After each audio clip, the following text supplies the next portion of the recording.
Welcome. You are listening to Sleepy Historian. It is likely quiet where you are now, or quiet enough. This is the kind of hour when effort softens, when the day no longer demands precision, when your attention can loosen without falling apart. You do not need to stay fully awake here. You do not need to follow every detail. You can allow the words to move past you slowly, the way distant sounds do when you are close to sleep. Tonight is not about sudden violence. It is not about heroic charges or decisive moments. Tonight is about time. Because the most important thing to understand about medieval battles is not how they ended, but how long they lasted before anything happened at all. Most people imagine medieval battles as brief, explosive events. A clash, a turning point, a moment where history pivots sharply. That image is tidy, it is dramatic, and it is deeply misleading. For the people who were actually there, battle was not defined by action. It was defined by waiting. Waiting while standing, waiting while hungry, waiting while tired, waiting while the body slowly cooled inside damp wool, leather, and metal. If you had been there, you would have spent far more time not fighting than fighting. Hours would pass without clear movement, sometimes entire days. You would not see the whole field. You would not know what was happening elsewhere. You would not even be certain when the battle had truly begun. And this uncertainty, this long stretch of not knowing, shaped everything. As you listen, you may notice your breathing begin to slow. Your shoulders might settle. Your jaw may release without instruction. If your attention drifts, that is fine. If it stays, that is fine too. This story is built to hold you either way. Before we go further, allow your body to rest in the position it has already chosen. You do not need perfect comfort. Medieval soldiers never had that. But you do need enough ease to remain here gently. You may find yourself returning to this channel again on another night. If so, you can quietly let the algorithm know by liking or subscribing. There is no urgency in that. Nothing here is urgent. Now, imagine this. You are not on a battlefield yet. That may seem strange, but it matters. Because medieval battles did not begin with fighting. They began with movement, with days that blurred together, with walking, stopping, sleeping wherever the ground allowed, with bodies arriving already tired. No one woke one morning and suddenly found themselves in combat. They arrived slowly, worn down long before anything decisive occurred. And you did not arrive alone. Around you are others carrying similar loads, nursing similar aches. Some speak quietly. Some save their breath.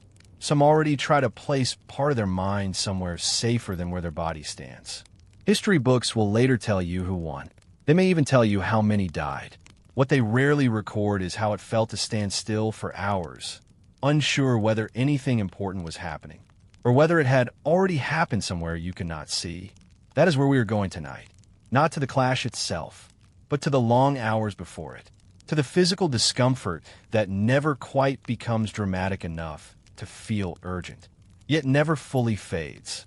You will notice the weight of clothing on your shoulders, the way damp fabric clings when it shouldn't, the way hunger whispers rather than shouts. You will notice how little you know, how small your world becomes. In a medieval battle, no one saw the whole thing. You did not know the plan. You did not know how it was unfolding elsewhere. You knew only what was directly in front of you, and sometimes not even that. This lack of clarity is important. It shaped how battles unfolded. It shaped how people endured them. There is no need to imagine bright colors or sharp contrasts. The palette here is muted. Earth tones, smoke-dimmed air, light filtered through cloud, mist, or early morning gray. Sound is present but restrained. Footsteps, low voices, the occasional clink of metal settling against itself. And beneath all of it, the steady pressure of time passing. As you listen, you may begin to feel that sameness. The way one moment blends into the next. The way anticipation slowly gives way to endurance. That is intentional, because medieval warfare was not designed for spectacle. It was shaped by logistics, by weather, by exhaustion, by the limits of the human body. Most people who fought did not do so often. For many, this was a rare interruption to an otherwise familiar life. Ordinary bodies placed under extraordinary strain. Bodies that tired. bodies that shook from cold, bodies that needed rest long before rest was possible. You're not here to judge them. You are not here to admire or condemn. You are here simply to stand where they stood. And notice what that required. If your thoughts wander, that mirrors the experience itself. Attention wandered on the field too. Minds drifted, then returned, pulled back by sound, by movement, by the ache in the legs. Nothing here will demand that you snap awake. There will be no sharp turns, only gradual shifts. In a moment, you will begin the long approach, the walking, the carrying, the sense that something lies ahead, without knowing exactly what it will ask of you. For now, remain where you are. The night is steady. The story will move slowly, and time, as it did then, will take its time with you. Before there is any talk of battle, there is movement, not the sharp, decisive movement shown in paintings, but the kind that repeats itself until it becomes difficult to separate one day from the next. One foot forward, then the other, over ground that does not feel chosen. You're walking. You have been walking for some time now, though measuring that time has become difficult. Days blur when the rhythm stays the same. Pale morning light, the slow gathering of bodies, the muted sounds of equipment being lifted, adjusted, settled again. And then the gradual forward motion resumes. You walk because everyone else walks. You walk because stopping too long draws attention. You walk because the place you're going has been named, and that seems reason enough. The road, if it can be called that, is uneven. Sometimes it is little more than the suggestion of a path, shaped by other feet passing before you. Mud clings when it rains. Dust rises when it does not. Stones press up through thin sols, making themselves known with each step. Your feet are not injured in any dramatic way. They're simply tired. Blisters form slowly. At first they feel like warmth, a faint irritation that is easy to ignore. Then they swell. They rub. Eventually, they announce themselves with every step. You adjust how you walk without consciously deciding to. Shifting weight, favoring one side for a while, then the other. Everyone does this. It becomes part of the march. Your clothing holds onto the day, will absorb sweat and gives it back reluctantly. Leather stiffens as it dries, then softens again with use. Nothing feels fresh. Nothing truly dries. Even when the air is cool, dampness lingers close to the body. If you carry armor, it is not always worn, but it is never far. A helmet hangs from a strap, knocking lightly against your hip. A shield pulls at one arm. A weapon rests against your shoulder, its weight familiar but never absent. The longer you walk, the heavier everything feels. Not suddenly, gradually. Hunger is present, but not urgent. It sits low and steady, a reminder rather than a demand. When meals come, they're simple. Bread, sometimes hard. Something salted, if you're fortunate. Enough to keep you moving, but rarely enough to leave you satisfied. Water is precious, though not scarce in the dramatic way stories often suggest. Streams, wells, collected rain. Still, you learn restraint. You drink when necessary, not when convenient. Thirst teaches quietly. At night, the column stops. Where you stop is determined less by comfort than by convenience. A field, the edge of a village, a stand of trees that offers some shelter from wind. You lower yourself carefully, noticing the stiffness in your legs. Sitting feels strange at first, as though the body expects to be asked to move again immediately. Lying down is better, but only slightly. The ground presses back. Sleep comes unevenly, sometimes quickly, pulled down by exhaustion. Sometimes slowly, the mind turning over nothing in particular. Just the sense of having gone nowhere all day, despite the miles behind you. Morning arrives without ceremony. There's no trumpet for most people. Just light, movement, the sound of others rising. You eat if there's food. You tighten straps, adjust laces, lift what must be lifted, and then you walk again. This repetition wears down sharp thoughts. Big questions lose their edge. You stop wondering what the battle will be like in any detail. The idea becomes too distant, too abstract. Instead, your attention narrows. The next rest, the next place to set your foot. You begin to notice small things. The way the column stretches ahead, never quite ending. The way voices rise and fall behind you. The way someone limps for a while, then seems to walk normally again, then limps once more. Occasionally, someone drops out of the line. Not always permanently. Sometimes they fall back to adjust a strap, tend to a foot, catch their breath. Sometimes they do not reappear. This is not remarked upon loudly. The march continues. Weather does not announce itself either. It is simply present. Heat presses down on some days, drawing sweat that is nowhere to go. Cold settles in on others, especially in the early hours, stiffening fingers and joints before movement warms them again. Rain is uncomfortable, but not shocking. It soaks in, adds weight, deepens smells. You accept it because there is no alternative. Time behaves strangely on the march. Hours stretch when the road is dull. Then suddenly, without warning, the day feels shorter than it should have been. Shadows shift. The sun moves. And still you're walking. Conversation is sparse. Not because of fear, but because breath is useful elsewhere. Words are saved. When you do speak, it is usually about practical things. Food, the road ahead, a village passed earlier, someone you know or once knew, rarely about the battle. The idea of fighting remains distant, acknowledged without being examined.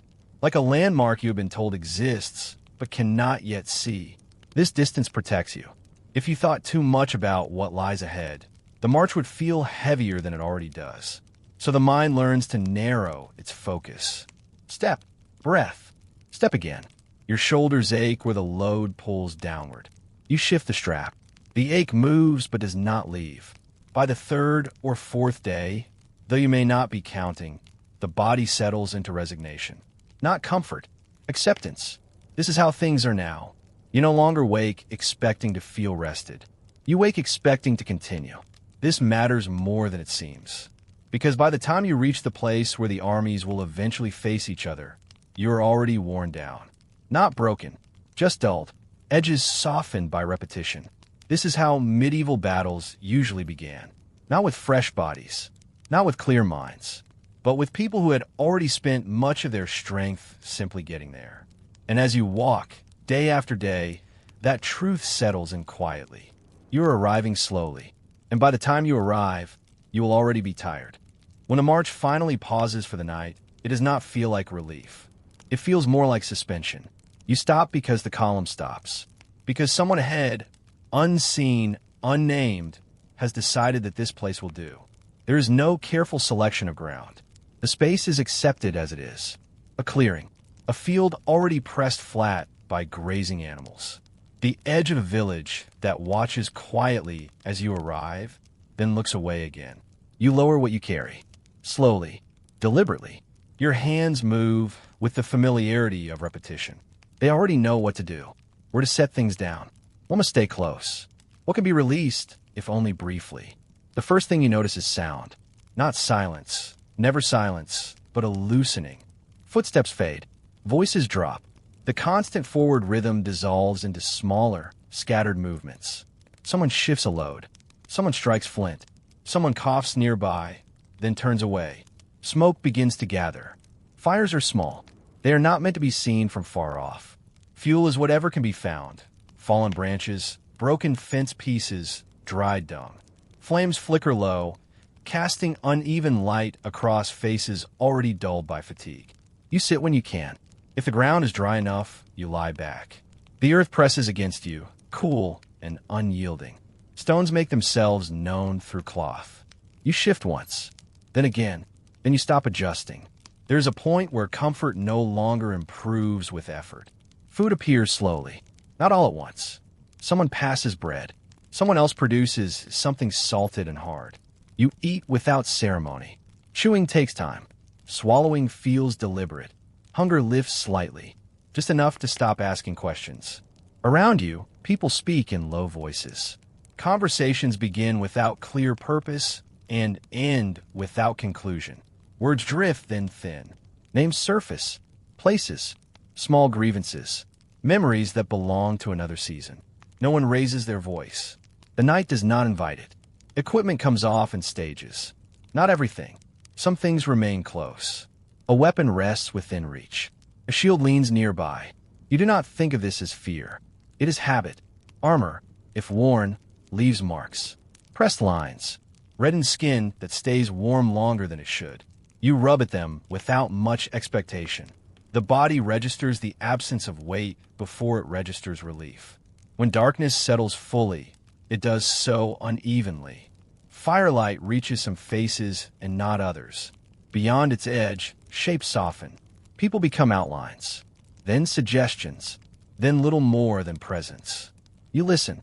Night sounds are different when you are among many. There is always someone awake. Someone shifting. Someone breathing nearby. The quiet is never complete, but it is thin enough to feel fragile. And beneath it, unease settles. Not panic. Not dread. Something quieter. The sense of being somewhere temporary. Of waiting for something that has not yet taken shape. The knowledge that this pause is not an ending, only a narrowing of distance. You know the battle is coming. That knowledge does not dominate your thoughts. It sits behind them, like a weight set down, but not removed. It presses lightly, consistently. Sleep, when it comes, is shallow. You close your eyes. You open them again without realizing time has passed. Dreams do not form fully. Images drift in and out. Road dust, voices, fragments of the day's movement. Cold arrives quietly after midnight. Even in warmer seasons, the ground steals heat. You draw your cloak closer if you have one. You curl slightly, conserving warmth without deciding to. Someone nearby mutters in their sleep. Someone else coughs, once, then again, and then falls silent. You notice these things without attaching meaning. The mind does not have energy for interpretation. Hours pass like this, not marked, not counted. When dawn approaches, it does not announce itself. The darkness simply thins. Shapes return gradually. Firelight pales, then becomes unnecessary. People begin to stir before they are fully awake. Someone sits up slowly. Someone stretches and winces, then stills. Hands move to familiar tasks, gathering belongings, tightening straps, coaxing embers back into flame. You eat again if there's food. You drink carefully. There is no speech to prepare you. No explanation of what lies ahead. Orders, when they exist, travel unevenly. Some people hear them. Some do not. You learn by watching. The camp dissolves as it formed. Fires are stamped out.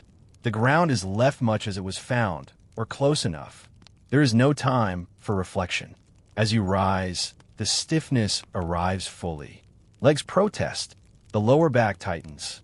Fingers feel thick and slow until warmth returns. Movement loosens things, but never completely. And beneath all of this, routine returning, motion reasserting itself, you sense a change. Not excitement. Not fear sharpened into focus. Proximity. The distance between you and the place where things will happen has shortened. You may not know where it is. You may not know when you will reach it. But it is closer than it was yesterday. That knowledge shows itself in small ways. Fewer jokes. Longer silences. Straps checked again, though they were fine moments ago. You walk out of camp much as you walked into it. In line. At pace. With little ceremony. Behind you, the night remains. Ahead of you, the day waits. And somewhere within that day, without signal or clear boundary, the waiting will deepen. Morning on the day of battle does not feel different at first. Light arrives the same way it always does, gradually, without emphasis. The sky shifts from dark to gray, from gray to something pale and usable. You notice it because you're already awake, or because sleep never fully claimed you in the first place. The air is cold. It settles into you while you are still, while you are sitting, while you are waiting for the signal to move again. Breath leaves your mouth faintly, visible only when you happen to notice it. You do not speak much. Around you, others prepare in near silence. The sounds are familiar now. Leather tightening, metal touching metal, fabric pulled into place. These are not the sounds of urgency. They are careful, practiced, and unhurried. Armor is put on slowly, not because there is time to waste, but because haste leads to mistakes. Straps must sit correctly. Weight must be balanced. You lift one piece, then another, letting the body adjust a little each time. The heaviness returns in layers. A padded garment first, then mail or plate if you have it. Then the final pieces that make movement more deliberate. Your shoulders feel the load immediately. The neck stiffens slightly. The spine compensates without asking permission. This is not discomfort yet. This is preparation. You flex your hands. They feel less precise than usual, as if wrapped in themselves. You clench and unclench, testing grip, testing sensation. Nearby, someone murmurs a prayer. Not loudly, not dramatically, just enough to be heard by no one in particular. Another person touches something small and worn, perhaps a token, perhaps nothing more than a habit. You do not know what you believe in this moment. You only know what you must do next. Time stretches. There is often a long pause between readiness and movement. The army does not surge forward at dawn. It gathers itself. It waits for scouts to return, for leaders to confer, for the light to be good enough. You stand or sit or shift your weight from one leg to the other. Cold creeps back in when you are still. Muscles stiffen again. You try to keep them loose without drawing attention to yourself. A small roll of the shoulders, a subtle bend of the knees. The ground beneath you is uneven. It presses differently depending on where you stand. Damp in places, hard in others. You learn where to place your feet without thinking about it. As the morning advances, sound changes. The quiet of camp gives way to a broader awareness. You hear movement not just nearby, but farther off. The presence of many people makes itself known in a low, continuous way. At some point, you realize you are no longer alone in your waiting. Ahead of you, somewhere beyond your clear line of sight, the other army is doing the same things. Rising, adjusting, standing in the cold. This thought arrives gently. It does not demand a reaction. You cannot see them yet. Or perhaps you can only see shapes. A line where there should be none. A darker patch against the pale morning.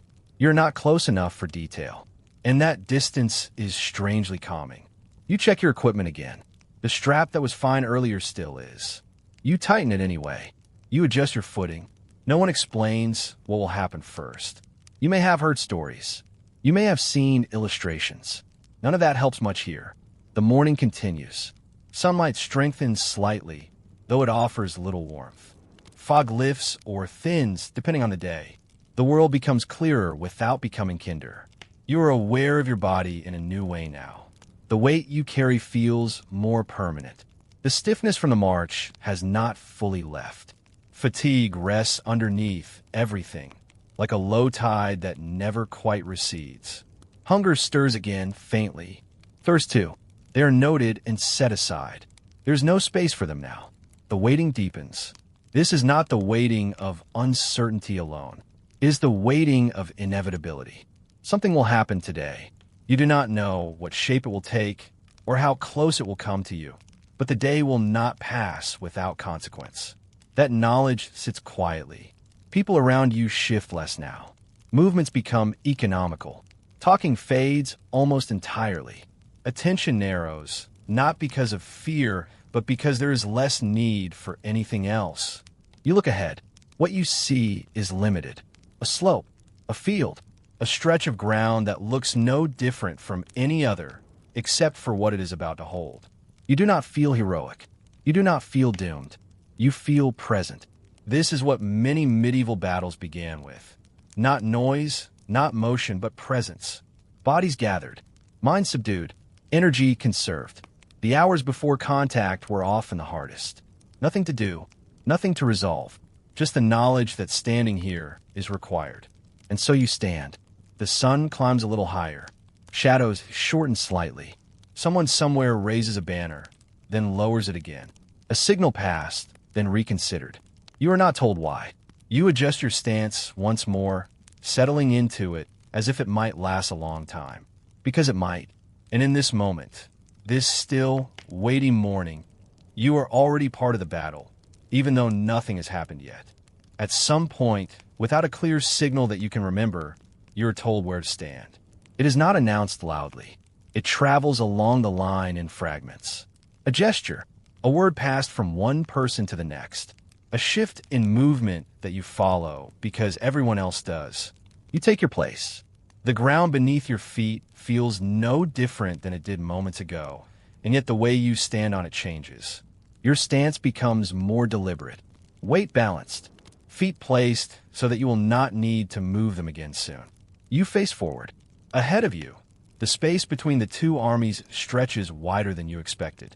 It is not a narrow gap.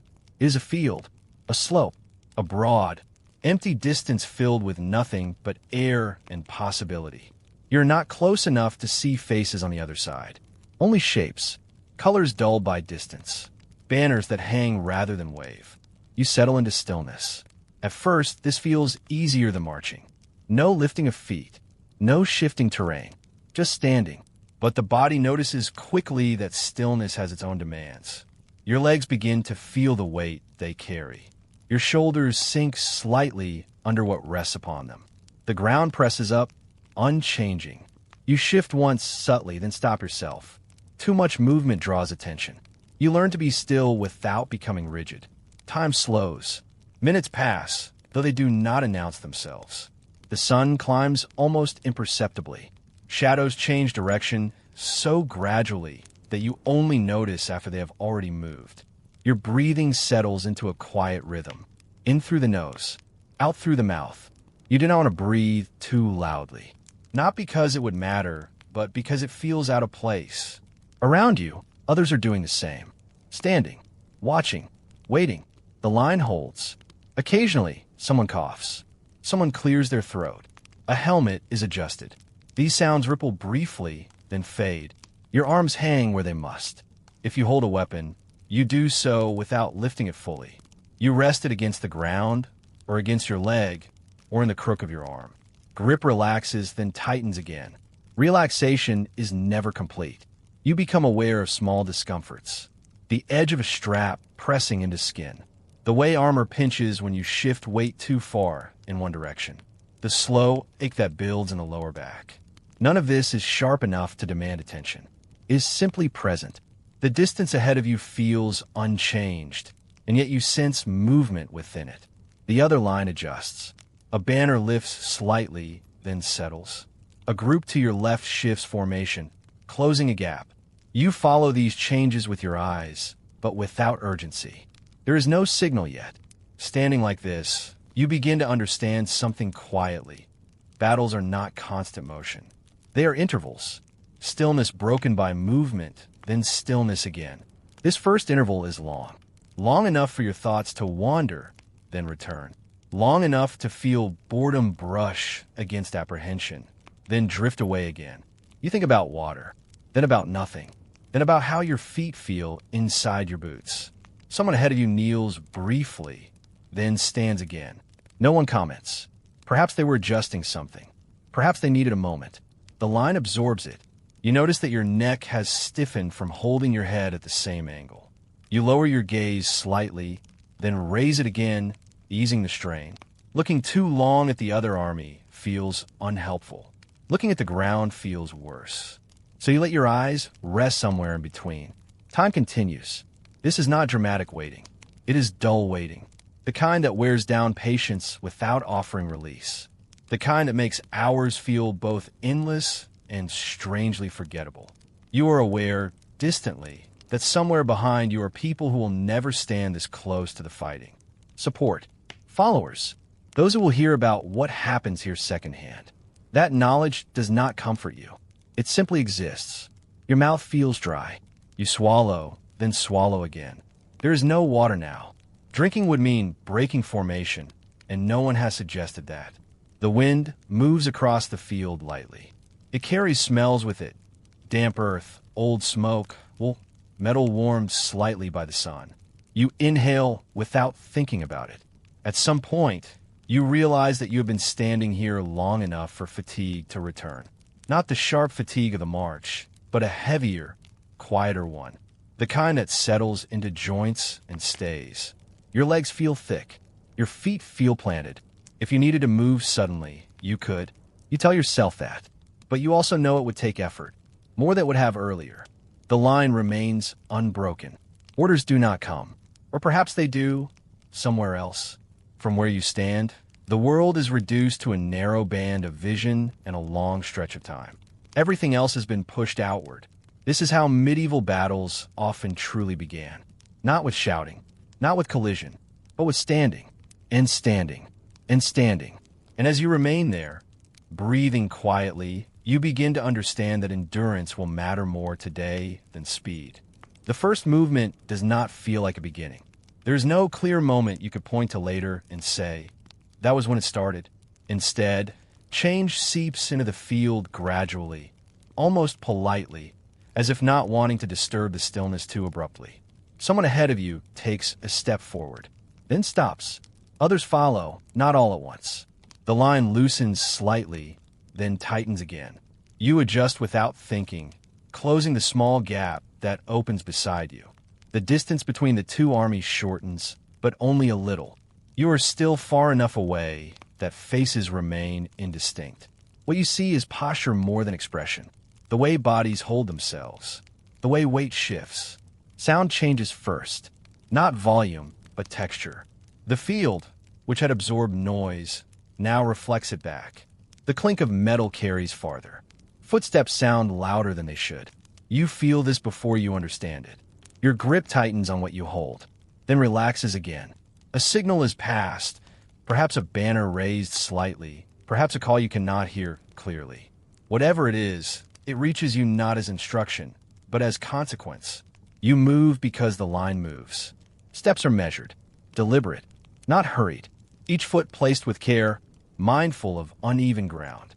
You keep pace with those around you, not because you're watching them closely, but because the rhythm has been learned. The space closes another fraction, then stops again. Standing resumes. The pause stretches, long enough for the body to register the change in effort.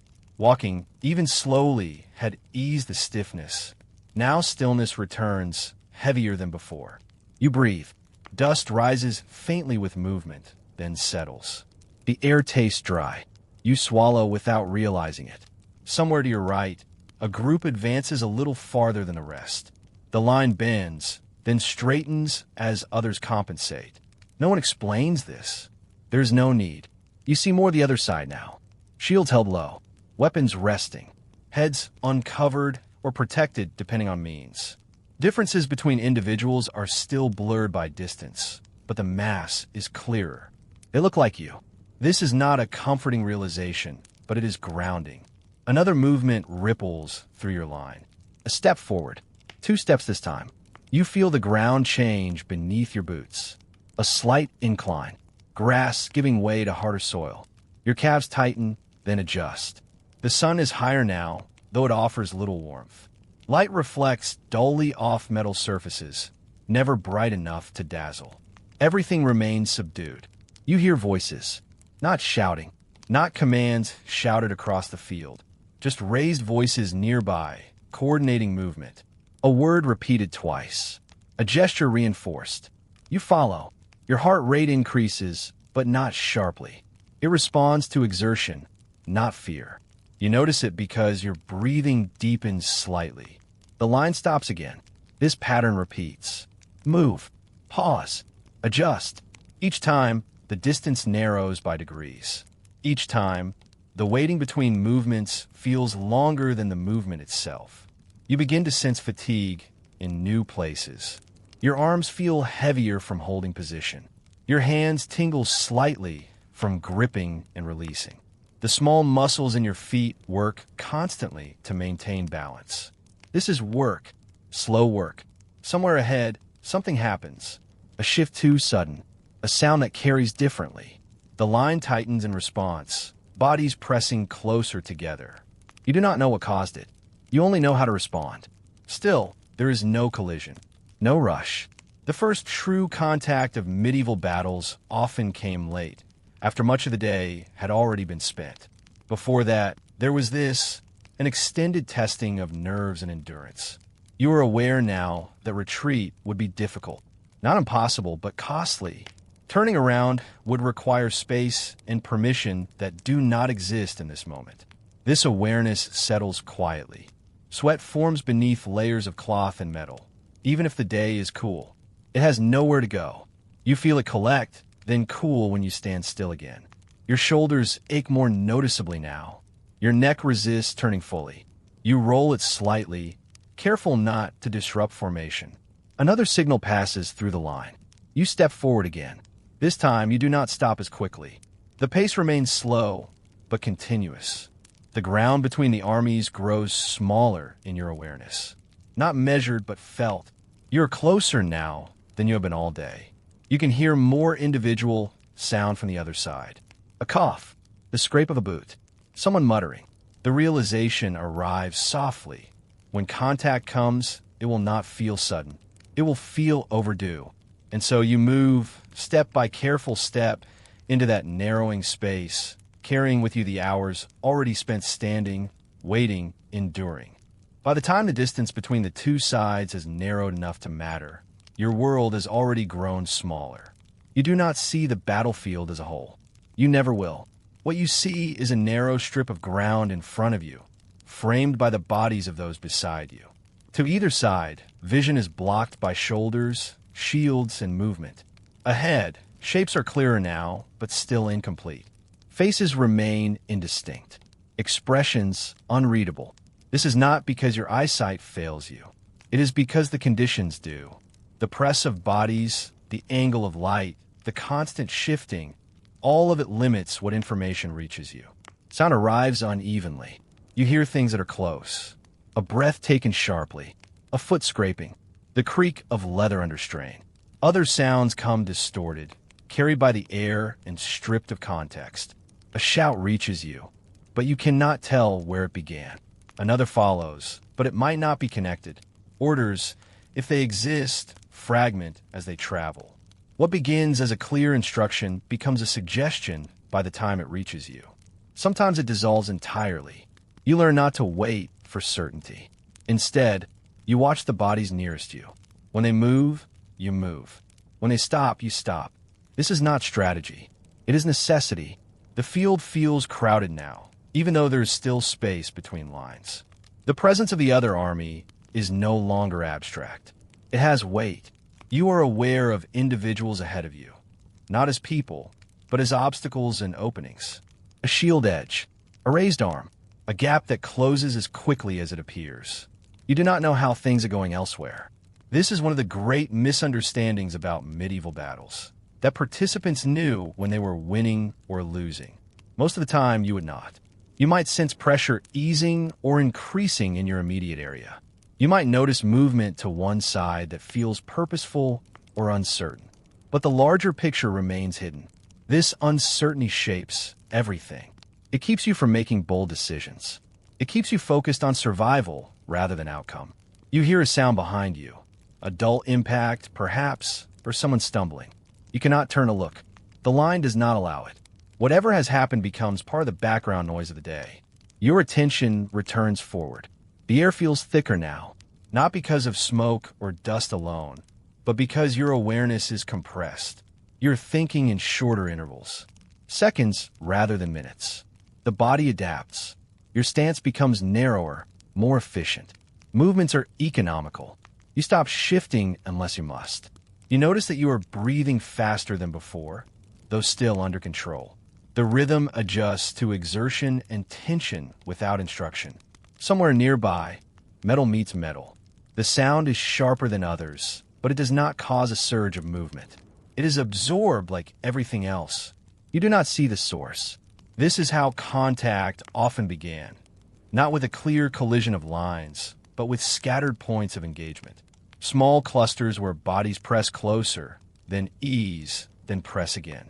From where you stand, it feels uneven, uncoordinated, and yet it is working according to a logic you cannot fully perceive. You sense movement to your left. A group shifts back slightly, then steadies. To your right, someone steps forward in a space that opens briefly. You follow the motion instinctively. There is no time to consider whether this is wise. The choice is made by proximity. Your hands act without much conscious thought. Grip adjusts. Weight shifts. Muscles engage, then release. You're not thinking about history. You're not thinking about legacy. You're thinking about balance. The ground beneath your feet has changed. It is more disturbed now, pressed and scuffed by many steps. Traction is uncertain. You compensate without naming it. Someone in front of you drops to one knee briefly, then stands again. Or perhaps they do not. You cannot tell for certain. The space fills. The line closes. You register the absence, then let it go. Emotion remains muted. Not because you are hardened, but because there is no room for excess feeling. Attention is a limited resource, and it is spent on what is immediately necessary. You feel fatigue accumulating, layered on top of what you carried into the day. Arms tire from holding position. Hands ache from gripping. There is no clear signal to stop or advance. Movement continues in fits and starts, driven by local conditions rather than overarching command. This fragmentation is not a failure of organization. It is a feature of the environment. Medieval battles were fought by people who could not see, hear, or communicate across the field with ease. They relied on proximity, imitation, and endurance. You are part of that system now. Your world remains narrow. Your knowledge remains incomplete. And within that limitation, you continue responding, adjusting, enduring, without ever knowing how the larger story will be told. At some point, the sense of beginning disappears entirely. You can no longer say when the battle started, because what you are inside of now does not feel like a single event. It feels like a condition, something you inhabit rather than something that happens. Time stretches, not dramatically, not painfully, just steadily, like fabric pulled a little too far and held there. You're still standing, still shifting, still responding to the small pressures that move through the line. The difference now is that the body has begun to understand there will be no quick end. Your legs feel heavier than they did earlier, that you have not moved much. Muscles that were merely tense before now carry a dull ache. It does not sharpen. It does not fade. It simply remains. You adjust your stance again, careful to do so without breaking rhythm. The movement is minimal, but it costs more than it once did. Breathing has become something you are faintly aware of. Not labored, not urgent, just present. Each breath feels a little warmer as it leaves you, a little drier as it enters again. Your mouth is dry now, not unbearably so, just enough to remind you that water would help. You think of it briefly, then stop thinking of it. There is no space to dwell on what cannot be changed. Around you, the same bodies remain. Not exactly the same. Some have shifted places, some are no longer there, but the line feels continuous. It holds its shape through small losses and small gains. Movement continues in fragments. A step forward, a pause, a lean into pressure that eases after a moment. There is no sense of momentum. Nothing is building toward a peak. Instead, everything feels level, as if the day has decided to remain exactly as it is. This is the part of battle that history rarely lingers on. The hours where nothing decisive happens. The hours where survival depends less on strength than on patience. Your arms tire from holding position, not from striking, but from readiness. The constant preparedness weighs on the muscles in a way rest never quite relieves. You lower what you're holding slightly, then raise it again when the line tightens. The motion repeats often enough that it loses significance.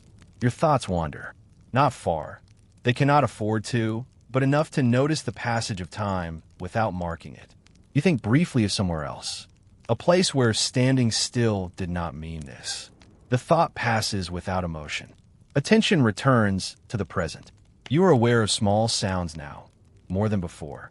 The rasp of breath through a throat grown dry. The soft impact of boots adjusting on uneven ground. The occasional clatter of something dropped and retrieved. No one comments. Commentary would require energy, and energy is being conserved. Sweat collects beneath layers of cloth and metal, regardless of temperature. When you stand still, it cools. When you move, it warms again. The cycle repeats, adding to the discomfort without ever quite peaking. You stop noticing the sun, not because it is gone, but because it no longer provides useful information. Light exists. Shadows exist. That is enough. The field in front of you looks much the same as it did earlier. The ground is more disturbed now, marked by many feet, but the distance ahead feels unchanged. This sameness is deceptive. Fatigue accumulates quietly. Each small action costs a little more than the last. You do not feel yourself weakening suddenly. You feel yourself settling into effort. Someone near you exhales sharply, then steadies.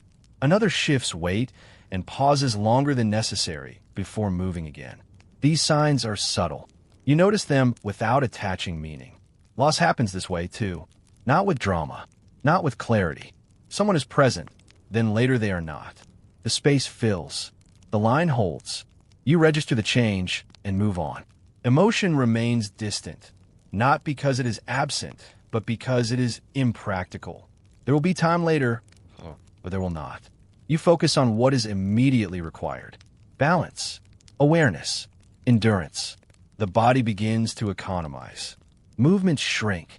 Gestures become simpler. You stop lifting your feet higher than necessary. You stop turning your head unless there is reason. This conservation feels instinctive, ancient, effective. Minutes blur together, then hours. Though you cannot say how many have passed, the mind stops counting when counting stops being useful.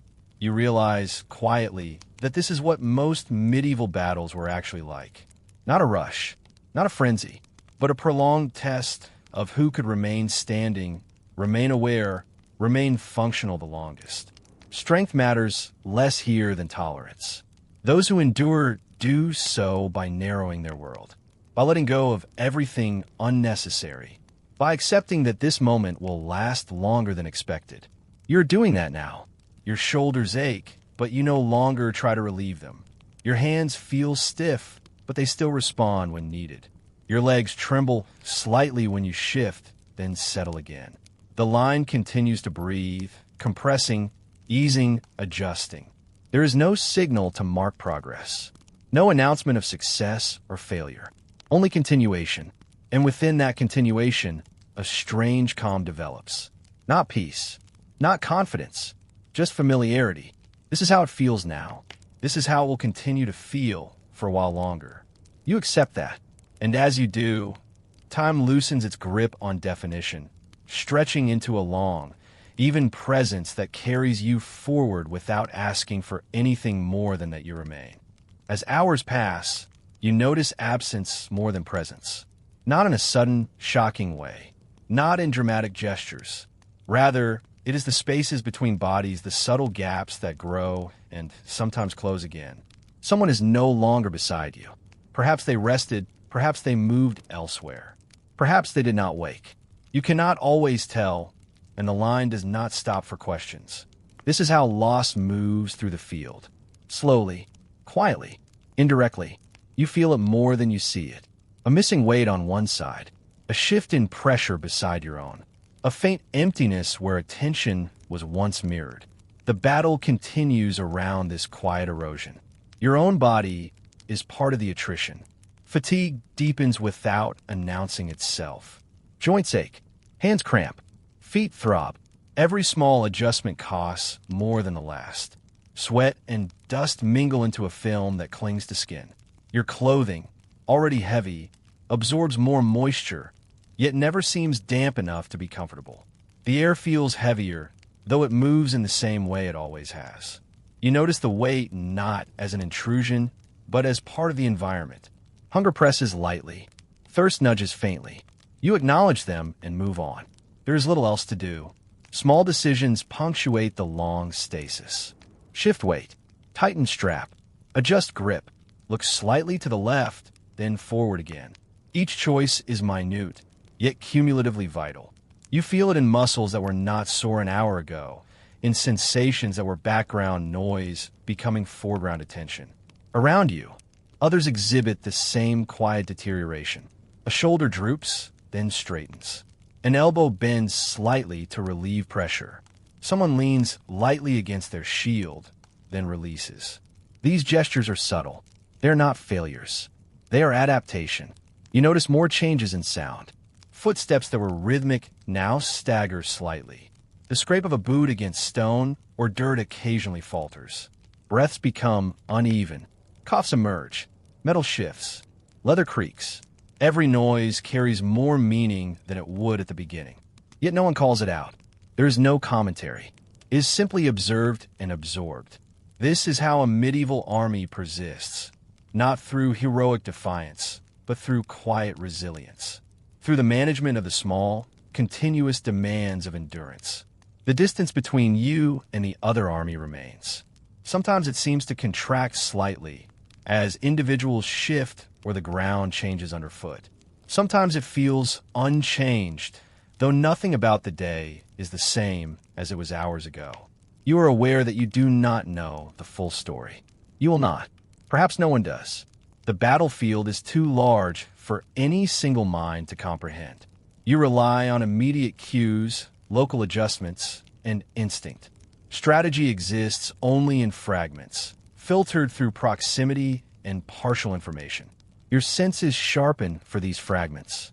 A hand rises, a shield tilts, a foot falls slightly out of rhythm. These small variations are immediately noted, processed, and responded to without conscious thought. Fatigue amplifies awareness. Paradoxically, as the body grows more tired, subtle signs become more vivid. You notice shifts you would have ignored earlier, not because perception improves, but because everything else has fallen away. The body economizes in other ways. You stop lifting the shoulders fully. You bend less at the knees. Movement is reduced to what is essential. Even posture begins to conform to minimal effort. This conservation is survival. Some do not adapt. They stumble. They bend incorrectly. They falter. Sometimes the line absorbs them. Sometimes not. You do not dwell on it.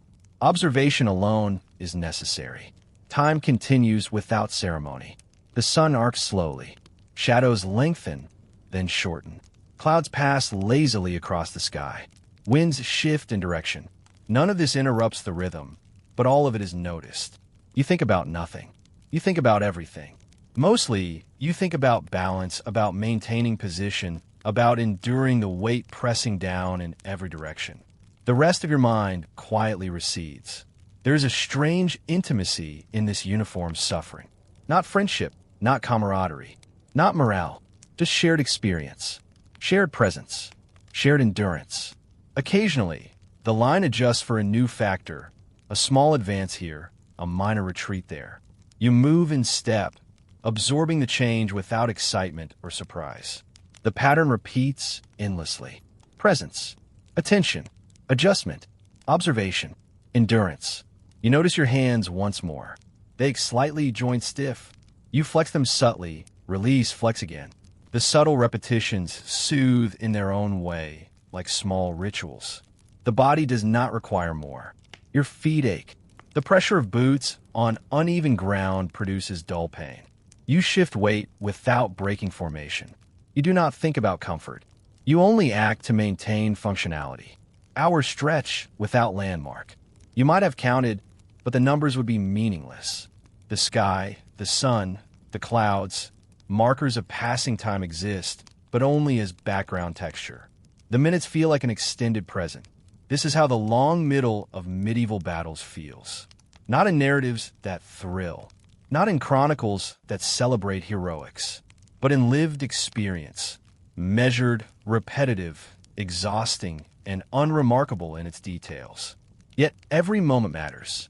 Each shift, each adjustment, each breath, each silent acknowledgement of absence or presence is vital. Survival depends on noticing, adapting, enduring. Not heroics, not sudden insight, just endurance. And as the hours continue, you find yourself both drained and strangely attuned, inhabiting the field with quiet presence, aware of everything that is happening immediately around you, and nothing else. After hours of near stasis, you begin to notice subtle changes in the field. Not decisive victories, not dramatic advances, just small shifts.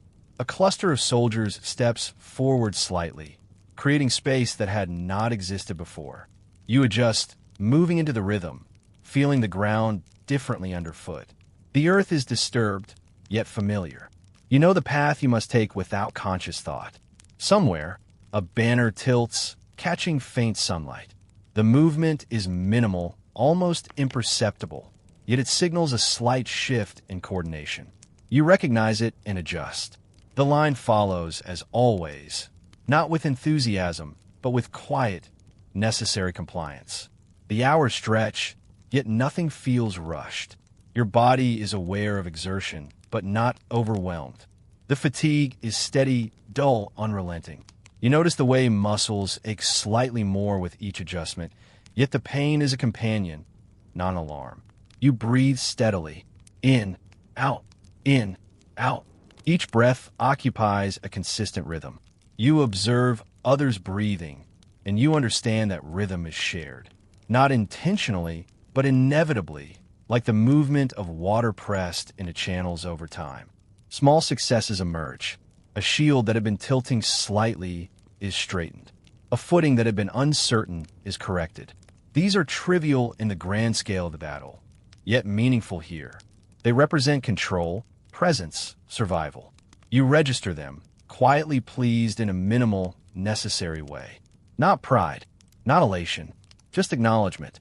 The field itself seems to respond. Subtle changes in footing, gaps that close naturally, pressure that eases slightly as groups move in coordination. The environment is constant, yet mutable. You feel it under your feet, through your grip, in the strain of shoulders and legs. Occasionally, someone drops to one knee briefly, then stands again. A shield is lifted or lowered. A weapon is repositioned. Each small movement ripples outward, absorbed by those around them. No words are exchanged. None are needed. The system functions. You understand now that these small triumphs matter more than any grand gesture. Each minor adjustment preserves structure, balance, and endurance. The line persists because individuals attend to what is immediately required. The sum of these tiny acts is the only real momentum. Time continues without ceremony. The sun moves imperceptibly across the sky. Shadows shift slightly, blending and stretching. Clouds drift. Winds carry faint scents of dust, sweat, and metal. The air presses steadily against you, indifferent yet present. Your awareness focuses sharply on immediate surroundings. The narrow field of vision grows familiar. You recognize subtle variations in the terrain. Soft dips where your boots might slip. Hardened patches where pressure is greater. You accommodate each without conscious thought. Fatigue deepens. Hands stiffen. Joints ache. The body becomes aware of every shift, every motion, every breath. You learn to economize each movement, preserving energy while remaining responsive. In this environment, small triumphs accumulate. Your line holds. A formation corrects itself without command. A cluster of soldiers moves in concert to fill a gap. A banner remains upright despite uneven footing. Each act is minor, yet vital. It is survival realized in microcosm. You become attuned to pattern rather than individual action. You perceive waves of movement, not their sources. Pressure transfers laterally. You respond reflexively. You endure. The sun continues its arc, hours fold into one another. You do not mark time, yet you feel its passage in muscles, joints, and the steady rhythm of breath.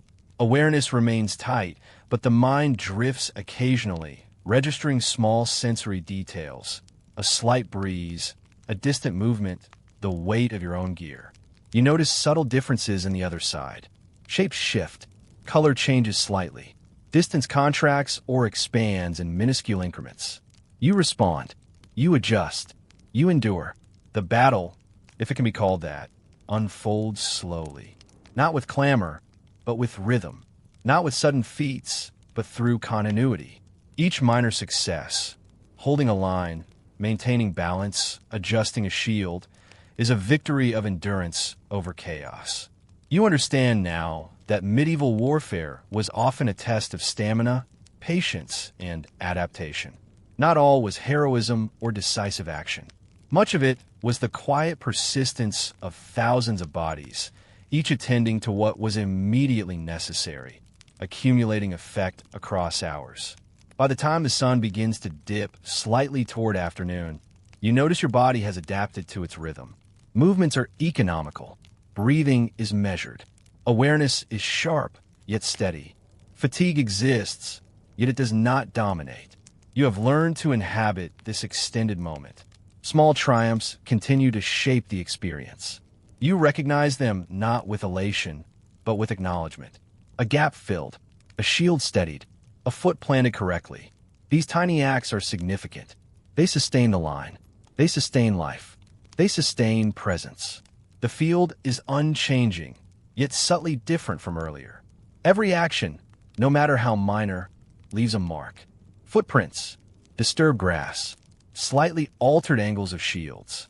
Small victories invisible from afar, but vital to those who endure them. Time persists. Continuity persists. You persist. The endurance plateau stretches onward, carrying you through hours that might otherwise feel identical.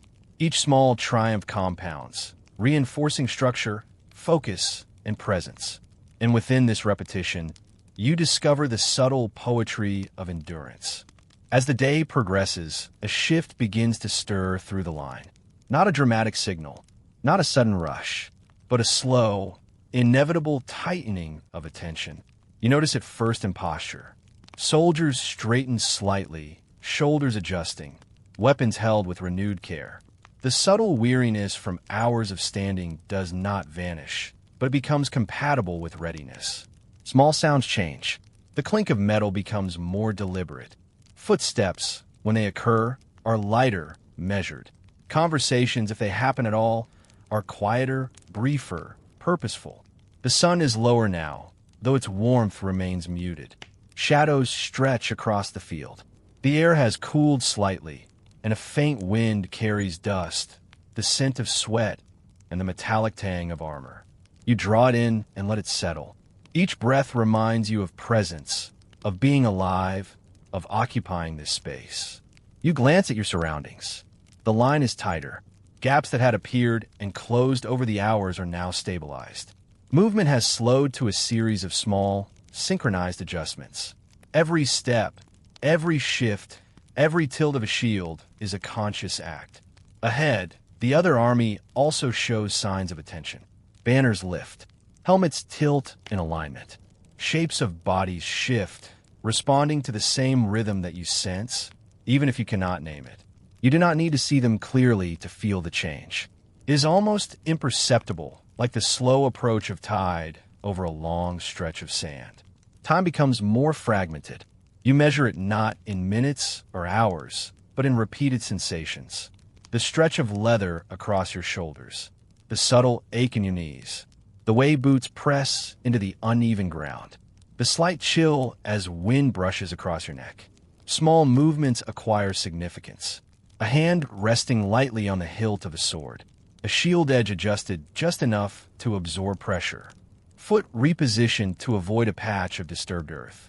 These acts, though minor, carry weight. Each reinforces stability, endurance, and presence.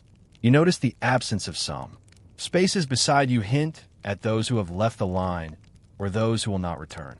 The awareness is quiet. It is noted. It does not disrupt your focus. Concentration is now a narrow beam. You attend to the space immediately before and around you. Peripheral awareness is filtered. Everything unnecessary recedes. This is not fear. This is adaptation. Time slows. The field seems to flatten. Shadows lengthen more noticeably. The temperature changes subtly. Sunlight filters through clouds in shifting patterns. You register it without pause, without comment. It is part of the environment, part of the rhythm you inhabit. The other army's movements are faintly mirrored in your own.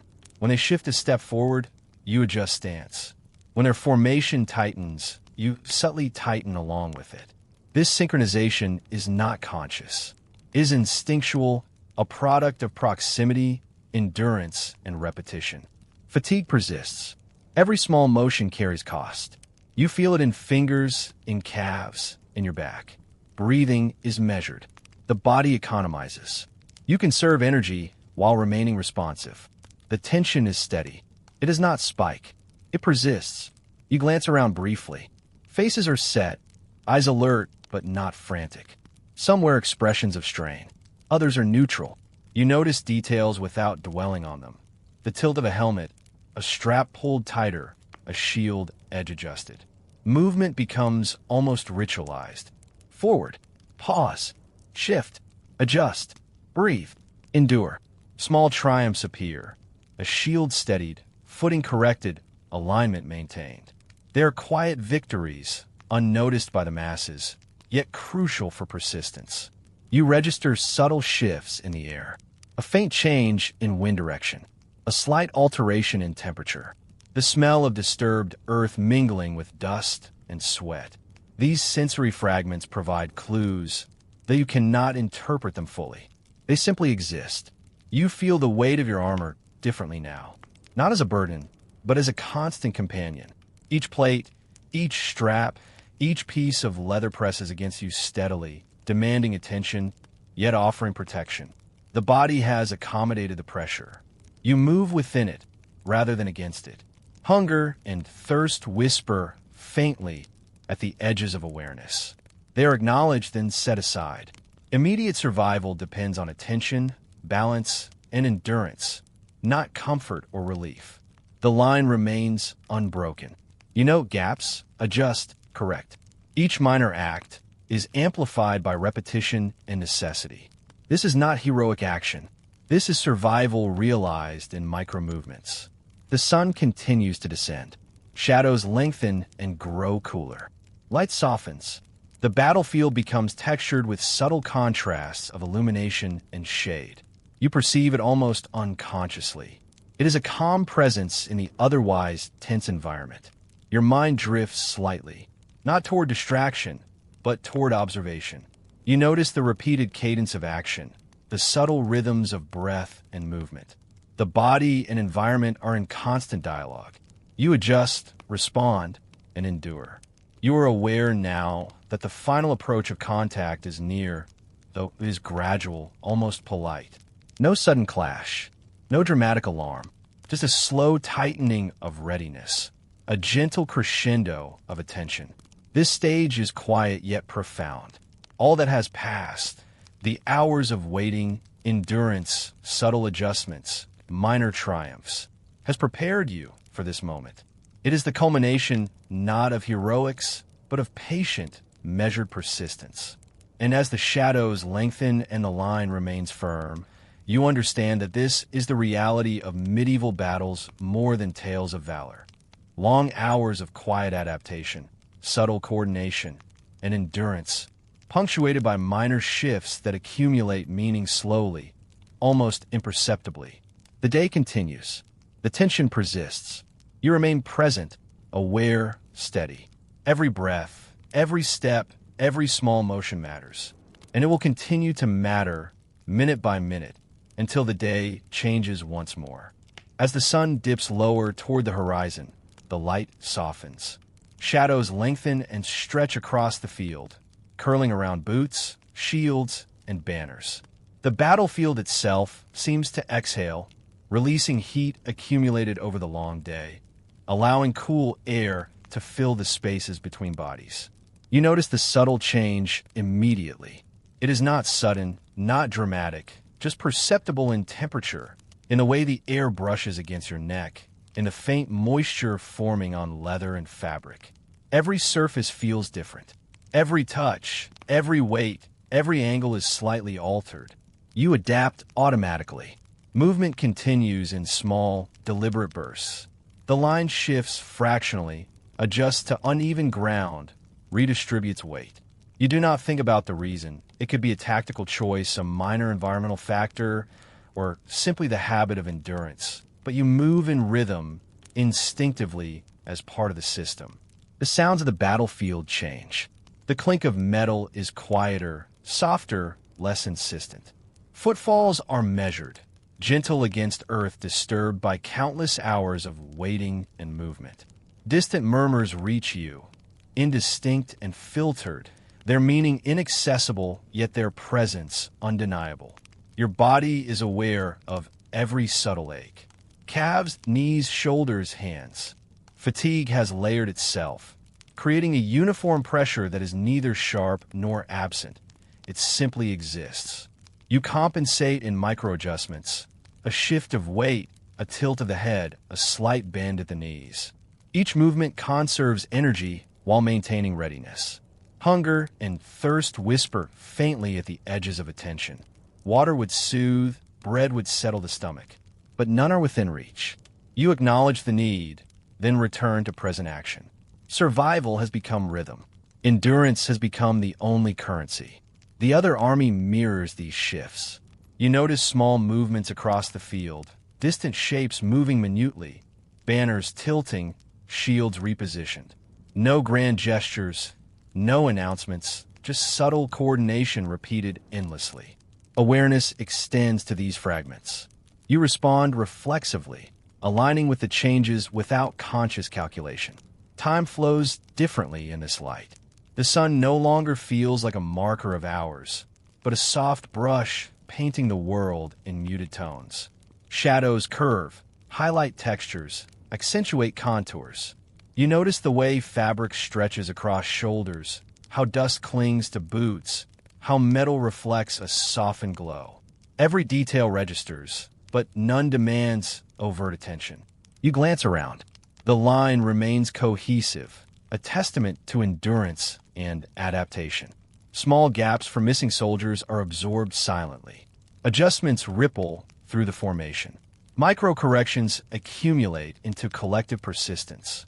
This is the quiet triumph of survival in slow motion. Your awareness is narrow but complete. The space in front of you, beside you, immediately around you, is all that exists. Peripheral stimuli filter into background, observed but not analyzed. The mind, freed from distraction, becomes attuned to rhythm, motion, and sensation. The air carries smells. Damp earth, faintly scorched leather, subtle traces of metal and sweat. You inhale without conscious thought, allowing it to register, to guide subtle movement, to inform balance. The body learns to read these sensory cues as part of continued adaptation. Small movements become significant markers of passage. A shield adjusted, a boot planted, a slight realignment of stance. These actions, repeated across hours, accumulate into a pattern of stability. The line holds. Endurance persists. Awareness remains sharp yet calm. Fatigue deepens in a quiet, steady way. Limbs grow heavier. Muscles ache without pain, demanding attention yet allowing function. Hands stiffen slightly, shoulders press downward. You accommodate, adjusting posture, redistributing weight, breathing steadily. The day itself seems to decelerate. Shadows stretch, light softens, air cools. The battlefield becomes a texture of muted colors and quiet tension. You notice a slight change in wind, faint rustle of leaves or grass, subtle shift in air density. The world is alive in ways that do not demand action, only observation.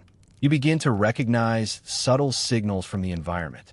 Light shifts indicate sun's movement, shadows trace distance and time. Ground changes underfoot, patches of uneven soil, subtle slopes, areas hardened by hours of footfall. Each detail is incorporated into action. Movement is economical, deliberate, essential. Small triumphs continue to appear. A shield held correctly despite fatigue. A footing stabilized on disturbed ground. Coordination among nearby soldiers maintained without explicit instruction. Each minor success reinforces persistence, focus, and the quiet structure of the line. You notice that endurance has become layered with awareness. Time, movement, environment, fatigue, and survival are integrated into a continuous loop. You react instinctively to minor shifts in weight, micro-movements in the line, subtle environmental changes. Each response preserves presence, function, and attention. The air grows cooler. Shadows lengthen further. Light softens to dusky tones. You perceive subtle textures in cloth, leather, metal, and ground. The battlefield is no longer just space. It is a matrix of sensation, endurance, and awareness. No one speaks loudly. No command cuts through the quiet. Everything moves in microrhythms. The line adjusts, responds, endures. You move with it, inside it, sustaining focus without effort, reacting without conscious deliberation. And within this long, soft descent of day, you recognize the essential truth.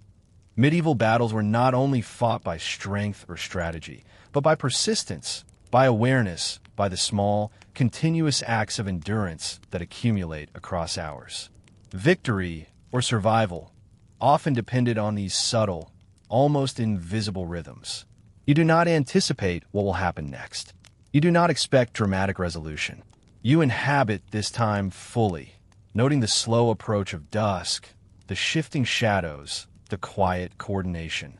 The battlefield itself seems to breathe with you. The day darkens gradually, not abruptly. Light fades, shadows merge, colors desaturate. The air cools more. Dust settles. Movement continues in measured bursts. Awareness sharpens in contrast to the softened world. You persist. This is the quiet majesty of the closing hours. No decisive clash yet. Only rhythm, endurance, and the gentle weight of presence. The line holds. Small adjustments maintain cohesion. Fatigue is acknowledged and accommodated. Survival is realized in repetition, observation, and subtle control.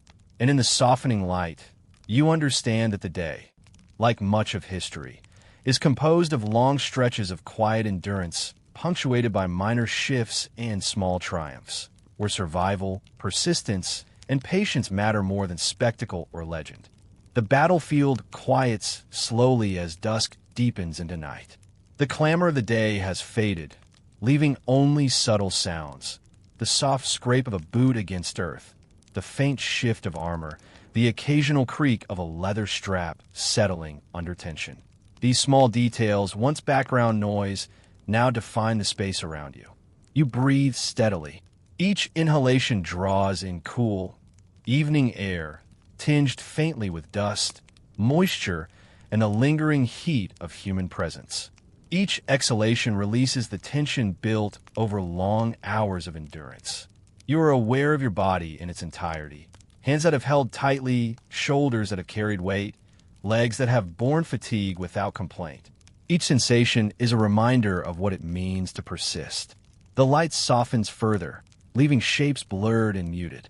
Shadows merge into one another, and the field transforms into a texture of indistinct forms. You realize that, at a distance, the battlefield would appear serene, calm even.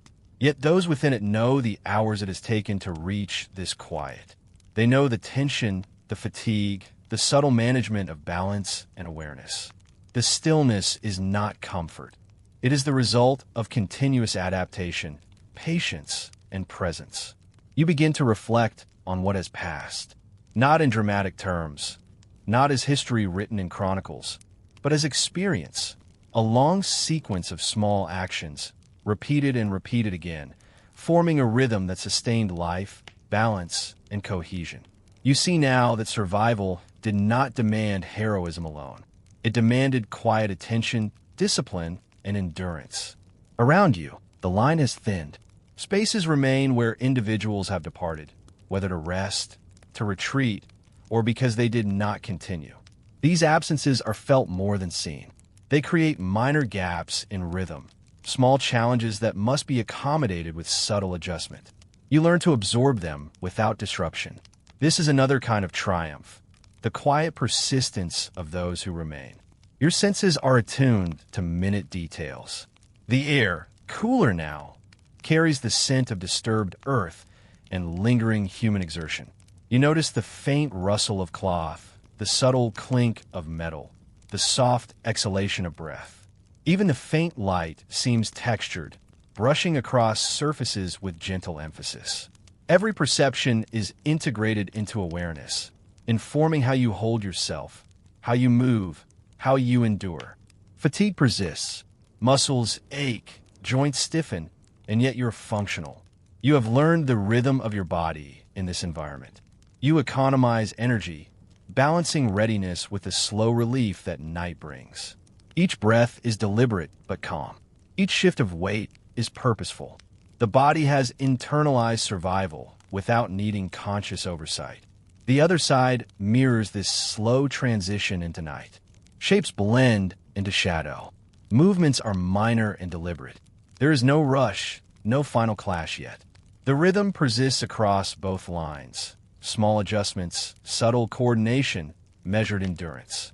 You feel this in proximity, in observation, and in instinct. Coordination exists without command, without spectacle, almost unnoticed but profoundly effective. Time becomes less about hours and more about sequences of sensation. You notice the soft cooling of air, the shift in shadows, the subtle pressure of armor against skin. Each observation is absorbed without drama, informing movement, attention, and presence. The day does not end abruptly. It tapers gently, carrying you along a continuum of experience rather than a marked conclusion. Reflection arises naturally. You consider what has been learned, not in terms of victory or defeat, but in terms of what it takes to endure. Attention to the immediate, the economy of movement, the careful management of fatigue, and the integration of subtle environmental cues. You recognize that what matters is continuity. Each minor success, each adaptation, contributes to survival in ways that are invisible from afar, yet vital in proximity. The battlefield, viewed in this soft night, becomes almost meditative. Shapes are indistinct. Sounds are quiet. Movements are measured. You inhabit the space fully, noticing the faint interplay of shadow, texture, and air. There is no rush. There is no narrative demanding attention. Only presence. Only endurance. Only observation. You think of comfort now, of warmth, of rest, and yet these are distant realities. For the moment, you remain here, attuned to rhythm, perception, and subtle shifts. The mind is free from distraction, but not from awareness. Each minor gesture, a tilt of a shield, a step forward, a shift of weight, carries significance. Each contributes to the continuation of a line, to the persistence of structure, to the quiet triumph of presence. Silence grows heavier, not oppressive, but enveloping. The field itself seems to contract into focus. The ground beneath your boots, the shields beside you, the faint movement of those around you. You observe, adjust, endure. Hours of repetition have distilled perception into essential elements: balance, rhythm, awareness, and subtle responsiveness. You notice again the layering of fatigue. Hands stiffened by grip, shoulders pressed downward, legs maintaining weight for long stretches. Breathing is steady, unhurried. You allow yourself to feel each sensation without judgment. Awareness itself becomes a calm companion, guiding movement, preserving endurance, sustaining life. The other side, now mostly silhouettes, continues the same rhythm. No dramatic clash has arrived. The culmination of the day is not spectacle, but persistence. The quiet persistence of bodies, minds, and attention. Small victories, repeated endlessly, accumulate into survival. This is the essence of the experience you have inhabited. Endurance realized in minor adjustments, subtle coordination, and the patient observation of reality as it unfolds. You imagine leaving this space, returning to warmth, to shelter, to rest. Yet even in anticipation, your mind remains calm. You have absorbed the rhythm of this long day. You have internalized the quiet lessons of endurance. You recognize the value of small triumphs, of attention, of continuous presence. Night deepens. Stars emerge faintly. The air grows cooler. Shadows merge into the darkness. You breathe, steady and calm, moving with the rhythm you have carried for hours. You remain present, yet relaxed. The body is tired, the mind aware, the environment quiet. And here, in this soft release, the lesson is clear. History is not only defined by grand gestures, but by long stretches of quiet endurance, by the subtle accumulation of minor acts, by persistence under fatigue, by awareness and adaptation. The field does not conclude. The line does not dissolve abruptly. Nightfall brings release, but not resolution. The rhythms continue, slower now, gentler now, but present. You take your place within them, letting each breath, each adjustment, each observation carry you gently toward rest. This is the final reflection of the day. Calm, enduring, unhurried, and attentive. Presence is maintained, Tension is released softly, and awareness continues in quiet harmony with the environment. You do not need to mark a conclusion. You do not need resolution. The release itself, gentle and unremarkable, is enough.